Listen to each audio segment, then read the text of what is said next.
Today we'll discuss the benefits of a thing called Atammayata. This thing is strange to your ears. You don't know yet what it is. So please listen carefully and pay good attention so that you will learn what this thing is about.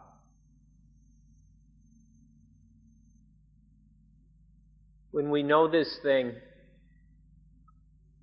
laughter and crying won't be able to affect us.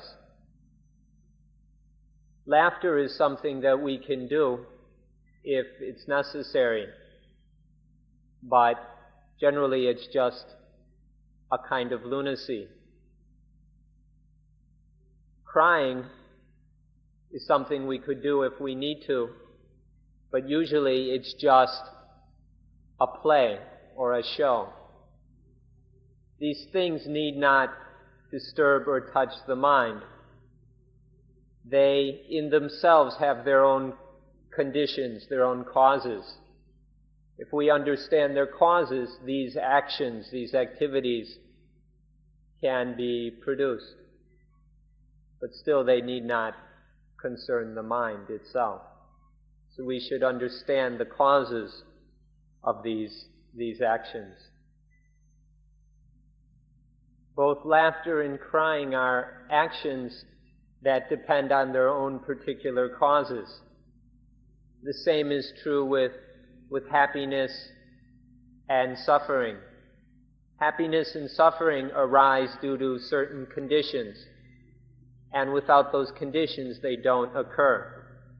So we can't just make ourselves laugh or cry, be happy, or suffer by forcing ourselves. Instead, we have to bring about the proper conditions for these things. And therefore, it's necessary to understand the causes and conditions of such things. For the common person, in certain situations, they can't help but laugh. They just laugh without being able to control themselves. And in other situations, they can't help but cry. The crying just happens without their ability to control. The ordinary person laughs and cries without any self-restraint. This is because they aren't able to endure the conditions which lead to laughter and crying.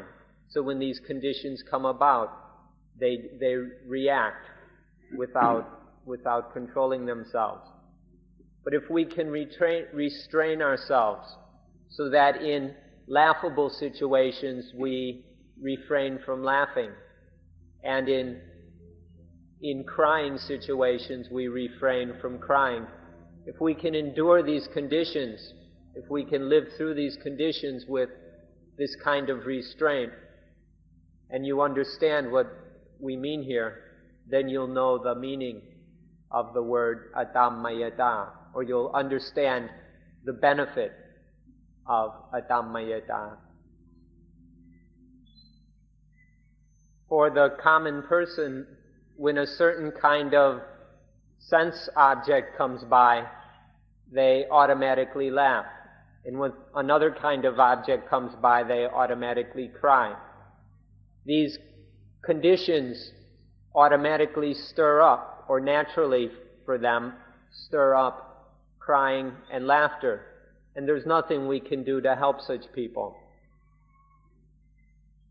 But if we understand these causes and conditions of laughter and crying, and if we're able to control the mind so it doesn't blindly react to these conditions, so that it isn't affected by these conditions, then the mind won't have to suffer through these conditions. This mind won't need to laugh or cry.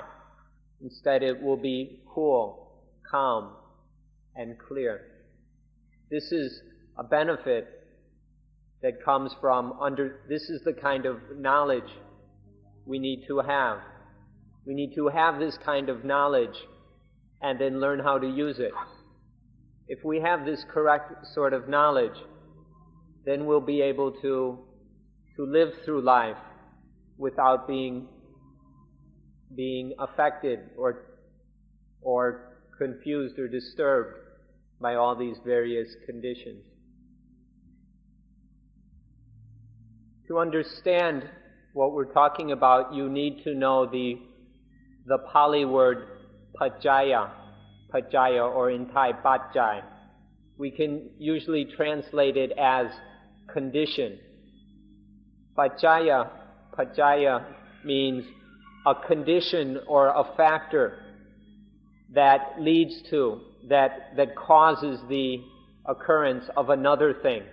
A pajjaya is one thing which causes the occurrence or the arising of another thing. There are two basic kinds of pajjaya. One is the external kinds, the pajjaya that are associated with the eyes, ears, nose, tongue, and body sense. And then there's the internal kind of pajjaya. The external kind of conditions can concoct the mind. They can stir up the mind, cook up the mind. And with the internal conditions such as craving, attachment, conceit, egoism, selfishness, and ignorance and defilement, these internal conditions go along with those external conditions to cook up the mind, concoct the mind, stir up the mind. If we're able to control these pajjaya, or actually to control the mind so that the pajjaya aren't able to stir it up and concoct it, then this, in knowing how to do that, we will know what Atammayata is. This no longer being cooked up and stirred up by conditions, external and internal. This is the meaning of Atammayata.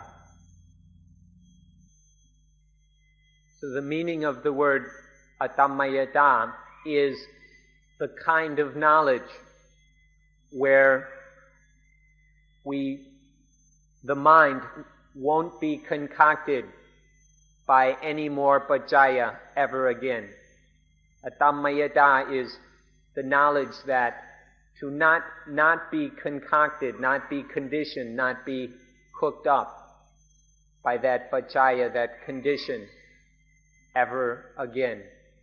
When the mind has this knowledge that will protect it in this way, then the mind knows Atammayata. Think about this, what kind of benefits there are in this knowledge of Atammayata.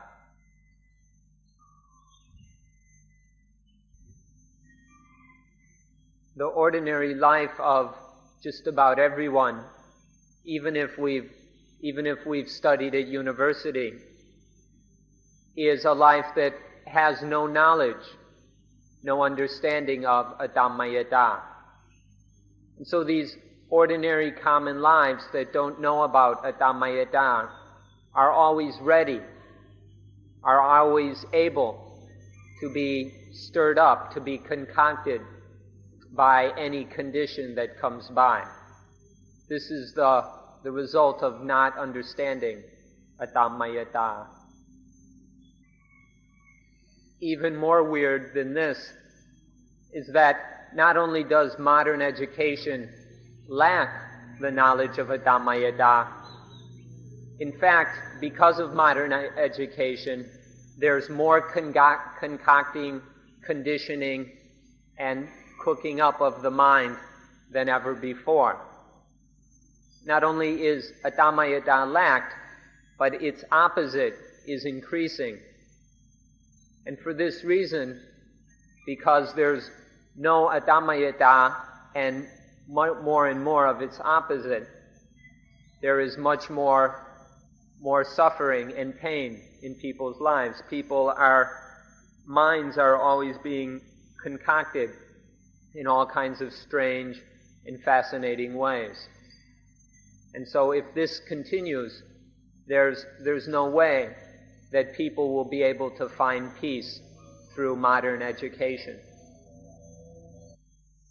So now what we'd like to do is consider and discriminate between various kinds of concocting and then the various results of these different kinds of concocting. We don't think that this will be at all a waste of time to consider these various items. For example, love. What kind of complications and troubles does it stir up for the mind? And then all the different kinds of anger. What are the myriad problems and troubles that this creates for the mind? Hatred in its various forms. How much trouble and pain does it cause for the mind? And then fear. Whether the really stupid fear that has no reason, or even the ordinary fear. What sort of problems and difficulties does this do to the mind?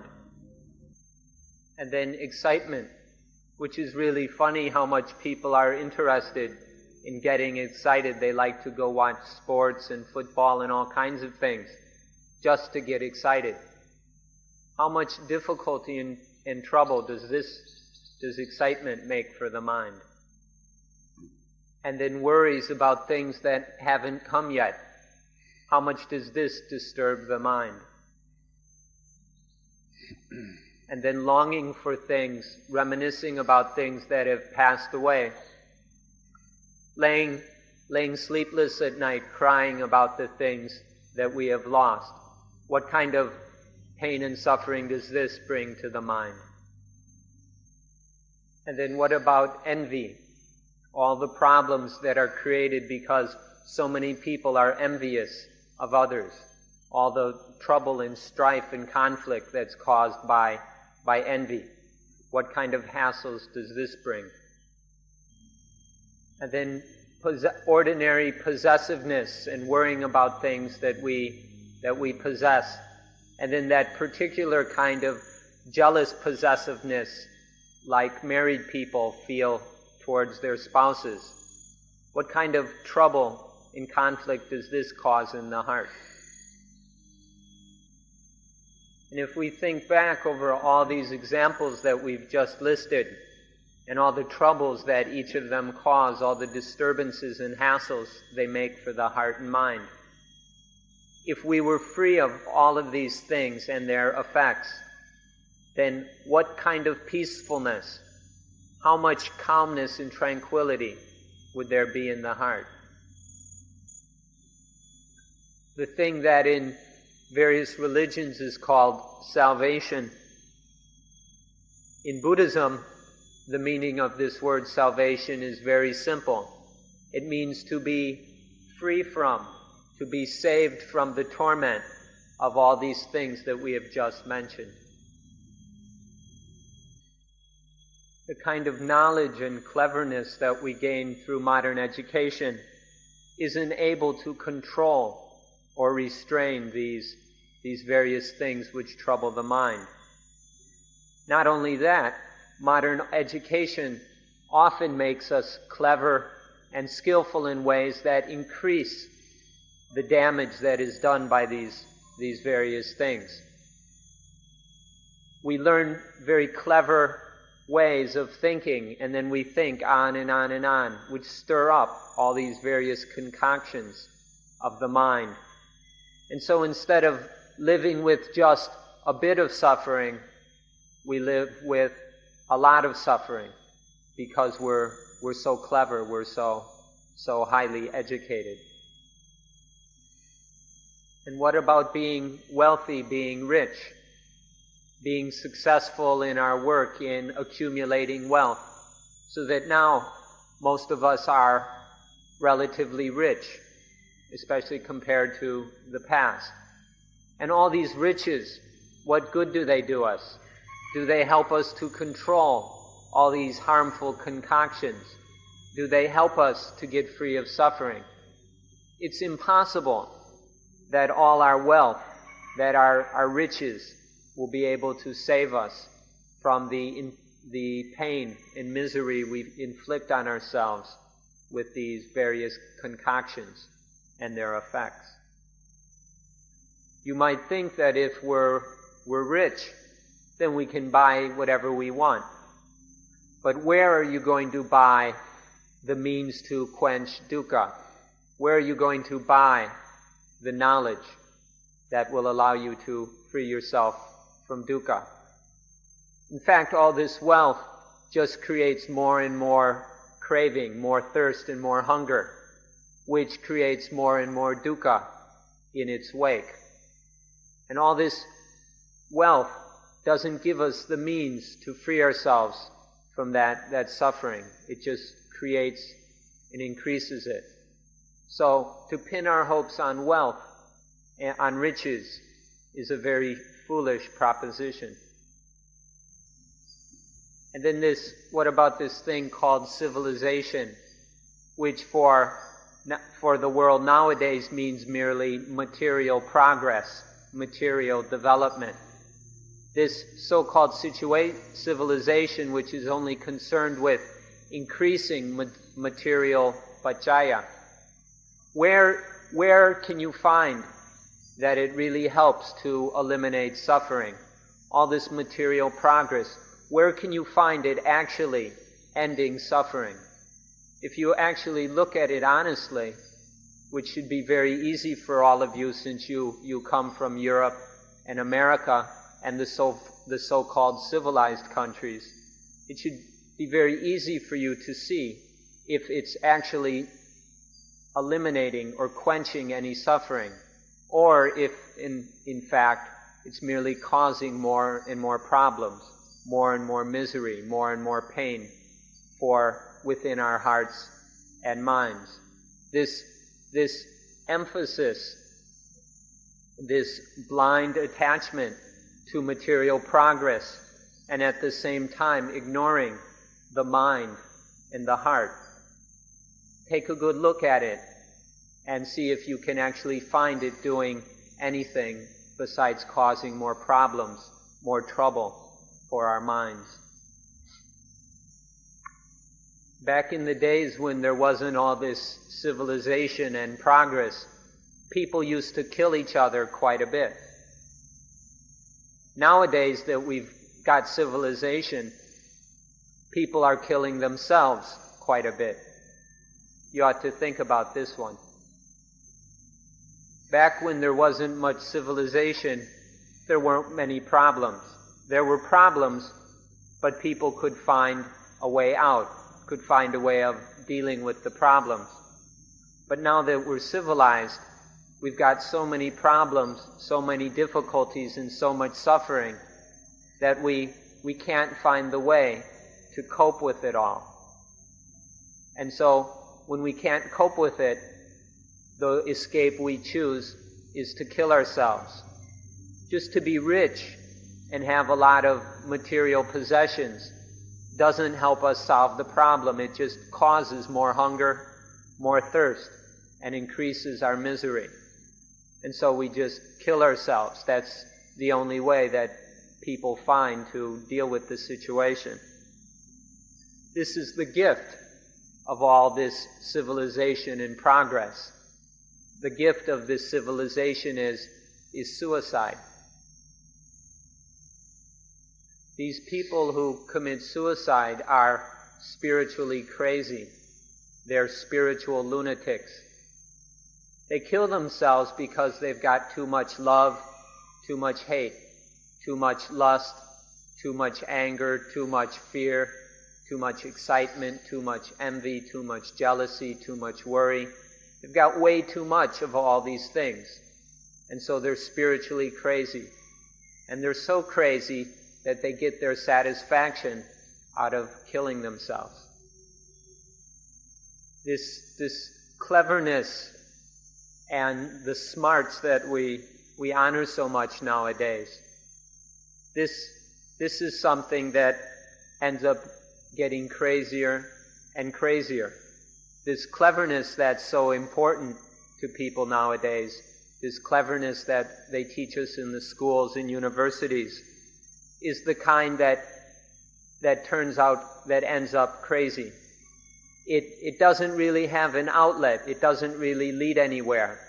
And then once it reaches its dead end or gets backed into a corner, then it just goes crazy, and the result is often suicide. Or even if the so-called intelligence of modern man, it's really the same thing, and just ends up being a bunch of lunacy, because it's unable to help us with the important things. This may sound strange to you, that intelligence can be wrong. This is something that people haven't even thought of, which is quite a sad thing. People haven't realized that there can both be correct intelligence and wrong intelligence. There can be wise intelligence and crazy, insane intelligence. We can use all this knowledge and learning and intellectual ability that is developed both in a useful, productive way, or we can use it in harmful, selfish ways.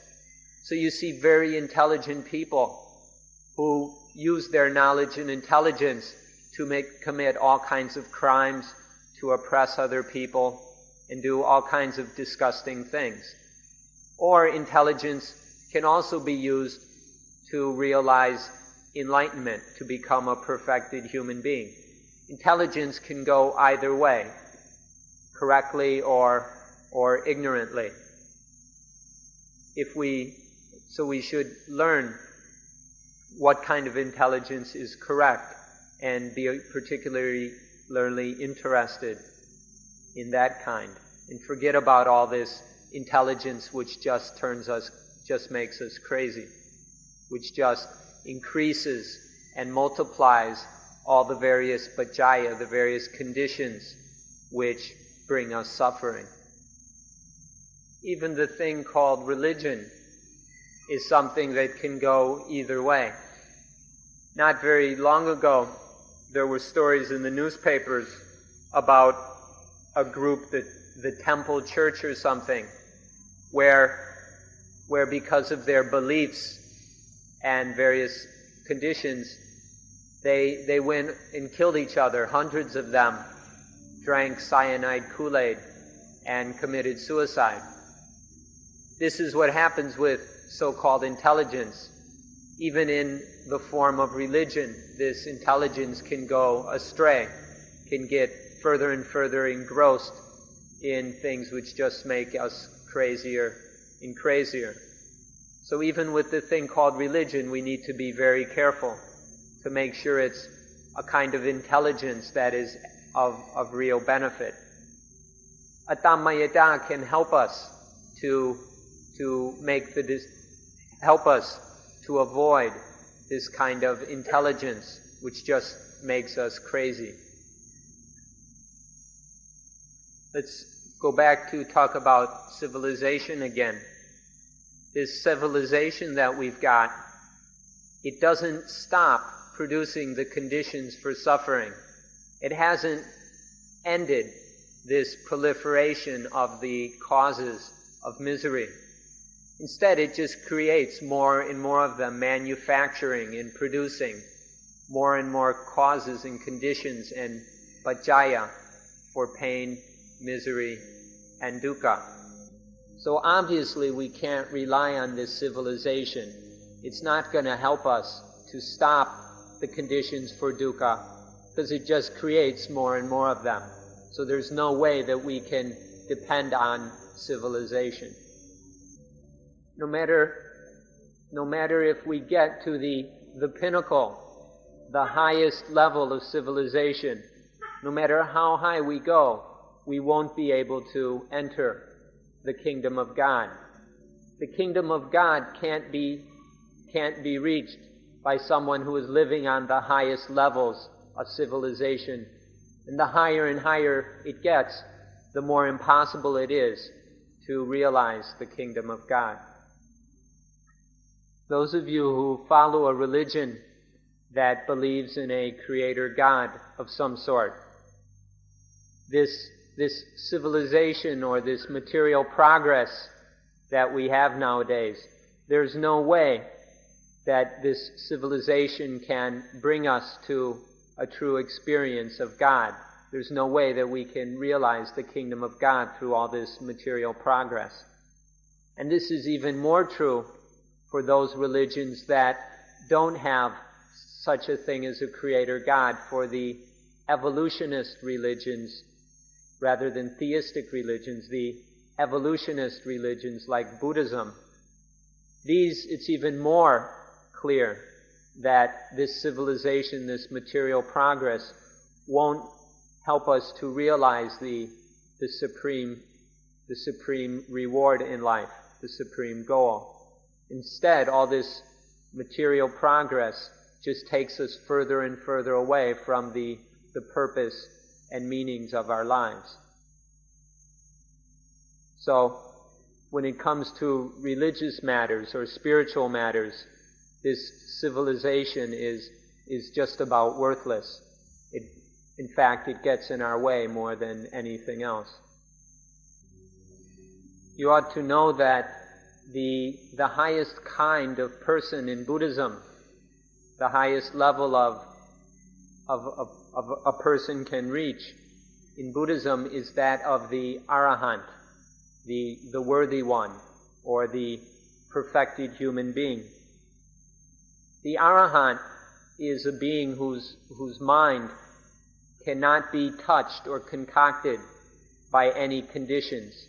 It's above all these various concoctions and conditions that we've talked about. And so it remains unconcocted, unconditioned by all these things. This is the highest perfection of the human heart. The highest kind of person, or the highest kind of individual, is the Arahant. And the highest Dhamma, the highest level of nature, is Nibbana. Nibbana is the condition or state of the mind, or which the mind knows or realizes when nothing is concocting or conditioning the mind. When nothing is cooking up and stirring up, concocting the mind, that mind is cool. It's absolutely peaceful, calm, quiet, still. It has no problems, no troubles. Nothing disturbs it or darkens it. This is the mind that is absolutely free from dukkha. This state where there is no concocting of the mind, no conditioning of the mind, this is the highest thing, the thing that we call Nibbana. The ordinary common fixter, the ordinary human being, is one whose mind is constantly being cooked up and stirred up by various causes and conditions. The ordinary fixter's mind is full of all this concocting. A slightly, and then a somewhat better level of humanity are those where the attachment to things is significantly lessened. And so there's only a little of this concocting remaining, where the mind is only somewhat stirred up by causes and conditions. And then the highest level of humanity, or perfected humanity, is that of Arahant, where nothing is stirring up the mind, nothing concocts the mind. The mind is completely above all these causes and conditions which create so much havoc in the mind of the ordinary fixter, who we see running around all over the place. As for these common fixters, the woman in the street, the man in the road, most of them, their minds are just about full of craziness. You can take a look for yourselves and see to what extent their lives are just full of craziness, running here, running there, constantly running back and forth, their minds being stimulated by all kinds of things, always running, never able to stop and relax and take a true rest. They only rest when they're too exhausted to keep running. These are the ordinary fixtures whose minds are constantly being stimulated by all kinds of strange and wonderful conditions which we proliferate in this world. And so their minds are always cooking up all these kinds of different things, and so they get lost in all these conditions and concoctions of their minds. When this is the situation, if you look, you wonder how much humanity is really there. The word human being in Pali is manutsaya, which literally means lofty-minded or high-minded. To have a mind, a heart that's above all these troubles, problems, and conditions. And if we see these people running around trapped within these conditions, then you have to wonder how much humanity is really there in these ordinary, stimulated lives. But then, if we can understand this point and begin to get free of all this concocting of the mind, then it's possible to go up a level, or up a few levels, or many levels, and become more and more human, to increase our humanness by more and more having a mind that is free of all these conditions, which keeps the ordinary person constantly running.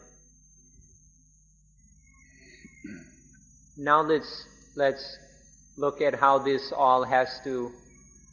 all related to the practice of anapanasati.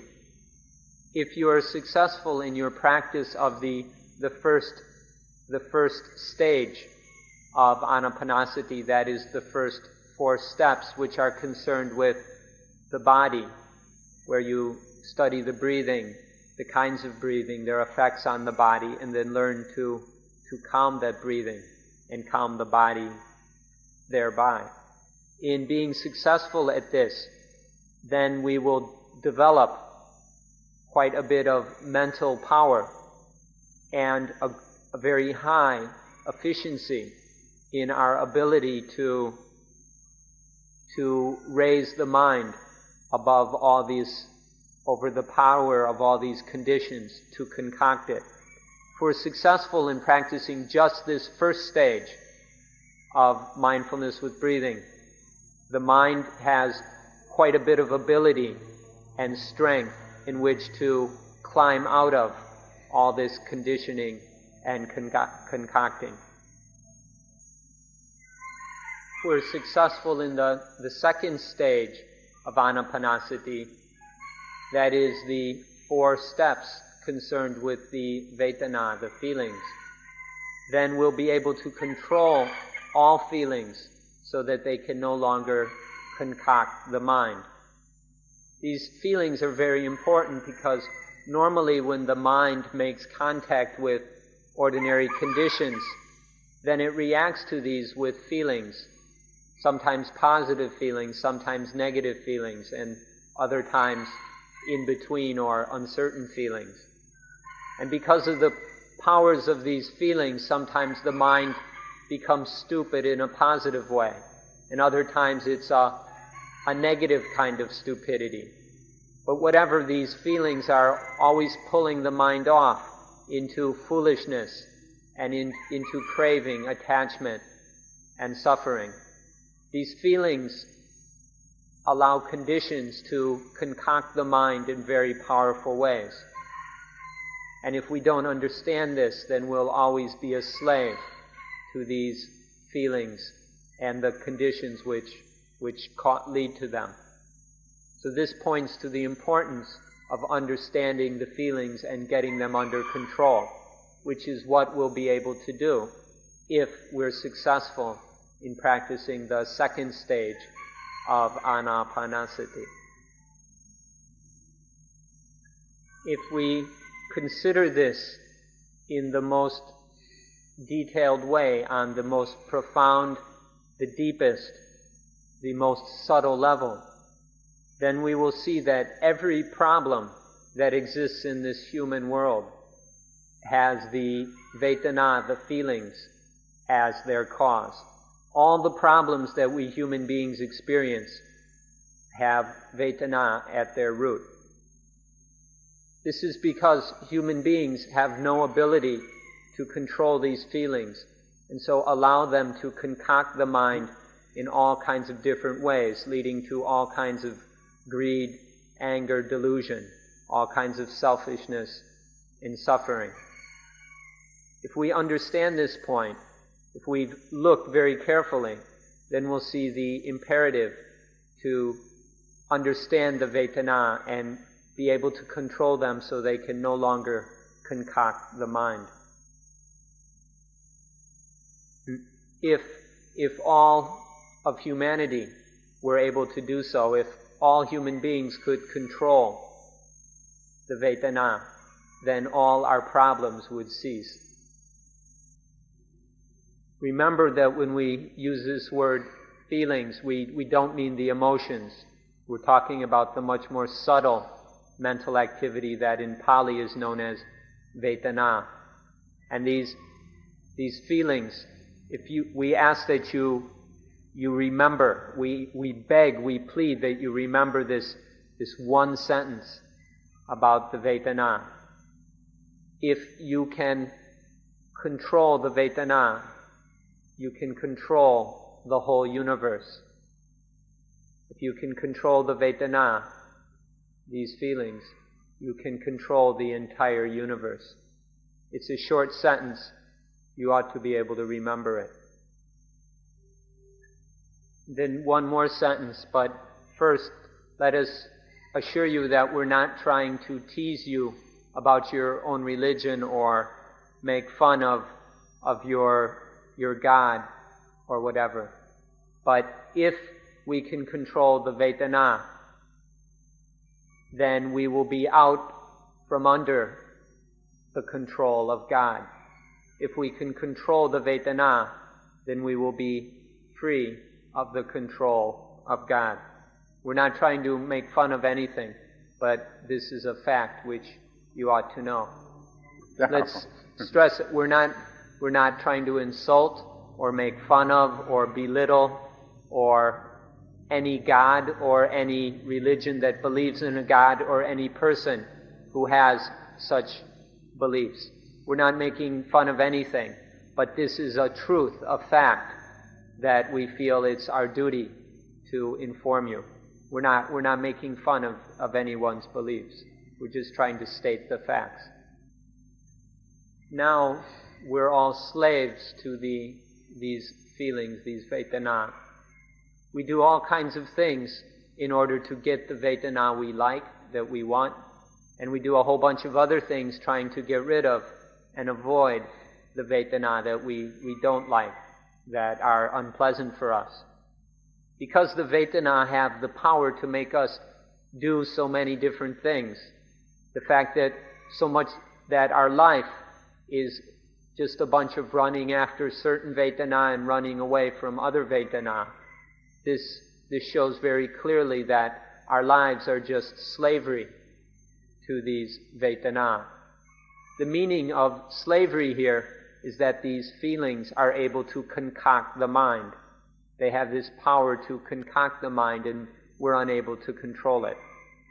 This is the importance of raising the mind above the power of these feelings to concoct it anymore. The next is the third stage, or tetrad, of mindfulness with breathing, which in Pali is known as cittanupassana, the contemplation of the mind, of the heart. In practicing this stage of anapanasati, the mind is able to, we're able to have the mind completely under control, so that the mind is no longer concocted in any way. Having the mind under control means that it is always in a state that is proper, is correct, where nothing is stirring it up or conditioning it in any way. This is the benefit of practicing the third stage of anapanasati successfully. When we can do this, then the mind is pure, it's spotless, it's free of the power of anything to condition it. Anything positive or negative that comes by can be refused, can be negated, can be by this mind. Although this mind still lives, this is still a living mind, it is completely free of the power of all these things, of all these many positive and negative conditions to concoct it. This is the mind that is liberated. Through success in practicing the third stage of anapanasati, this very excellent thing can be achieved, this liberation of the mind. And then the fourth stage of anapanasati is called Dhammanupassana, the contemplation of Dhamma. Here Dhamma means all things. All things includes both the ordinary positive and negative things, and then also that which transcends the positive and the negative. This is the Dhamma which is contemplated and then understood in this fourth stage. When this is understood, when all things, when all conditioned and unconditioned things are understood, then we know that there's nothing anywhere or ever could be anything which we can attach to and cling to as I or mine. There's absolutely nothing that can be regarded as I or mine, as me or myself. And with this understanding regarding everything, when the mind is absolutely clear on this point, then Atammayata is complete and perfect. This knowledge of Atammayata will be perfected through this fourth stage of anapanasati. This is the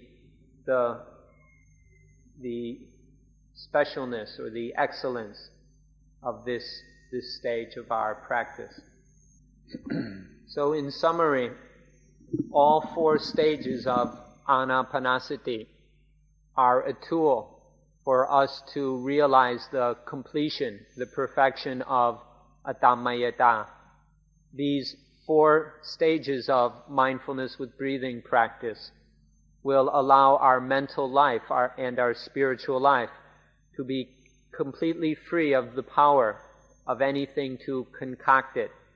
And then there is the knowledge of Atammayata, to not be concocted by any condition ever again. This non-concoctability of the mind can be realized using anapanasati as a tool.